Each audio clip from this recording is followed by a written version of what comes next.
കാസർഗോഡ് കളനാട് വീട്ടമ്മയ്ക്ക് ഹെൽമറ്റിൽ നിന്ന് പാമ്പുകടിയേറ്റു. കളനാട് അരമങ്ങാനം സ്വദേശി മുംതാസിനാണ് പാമ്പുകടിയേറ്റത്. മകന് ഹെൽമറ്റ് എടുത്തു നൽകുന്നതിനിടെയാണ് പാമ്പുകടിയേറ്റത്. അരുൺ പാറക്കലുണ്ട് വിശദാംശങ്ങളുമായി. അരുൺ, ദൗർഭാഗ്യകരമായ സംഭവമാണ്. ഈ വിഷമുള്ള പാമ്പാണോ? ഈ വീട്ടമ്മയുടെ ആരോഗ്യനില എങ്ങനെ? ഗൂഗിൾ, ഇന്ന് രാവിലെയാണ് ഈ സംഭവം ഉണ്ടാവുന്നത്. വീട്ടമ്മ മകന് ഹെൽമറ്റ് എടുത്തു കൊടുക്കുന്നതിനിടയിലാണ് ഈ പാമ്പ് കടിയേറ്റത്. കളനാട് അരമങ്ങാനം സ്വദേശി ഷാഫിയുടെ ഭാര്യ മുംതാസിനാണ് പാമ്പ് കടിയേറ്റത്. എന്തായാലും പാമ്പ് വിഷമില്ലാത്ത പാമ്പായിരുന്നു. പെരുമ്പാമ്പ് വർഗത്തിലുള്ള ചെറിയ പാമ്പായിരുന്നു എന്നാണ് പറയുന്നത്.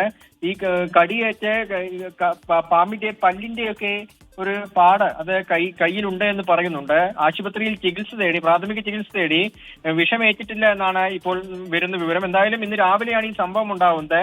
ഈ ഹെൽമറ്റ് ഒക്കെ പുറത്താണ് വെച്ചിരുന്നത്. വീടിന്റെ പുറത്തെ വരാന്തയിലായിരുന്നു ഹെൽമറ്റ് വെച്ചിരുന്നത്.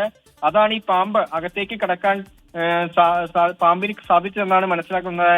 ഗോകുൽ, ശരി, ഏതായാലും ഭാഗ്യം കൊണ്ട് വിഷയമില്ലാത്ത പാമ്പാണ് കടിച്ചത്. ഏതായാലും മഴക്കാലമാണ്, ഓരോ വസ്തുക്കളും എടുക്കുമ്പോഴും വെക്കുമ്പോഴും ഒക്കെ സൂക്ഷിക്കണമെന്ന മുന്നറിയിപ്പ് കൂടിയാണ്. കാസർഗോഡാണ് ഇങ്ങനെ ഹെൽമറ്റിനുള്ളിൽ നിന്ന് വീട്ടമ്മയ്ക്ക് പാമ്പ് കടിയേറ്റത്. വിഷമില്ലാത്ത പാമ്പാണ് എന്നത് ഭാഗ്യമായി. അരുൺ പാറക്കലാണ് വിശദാംശങ്ങൾ നൽകിയത്.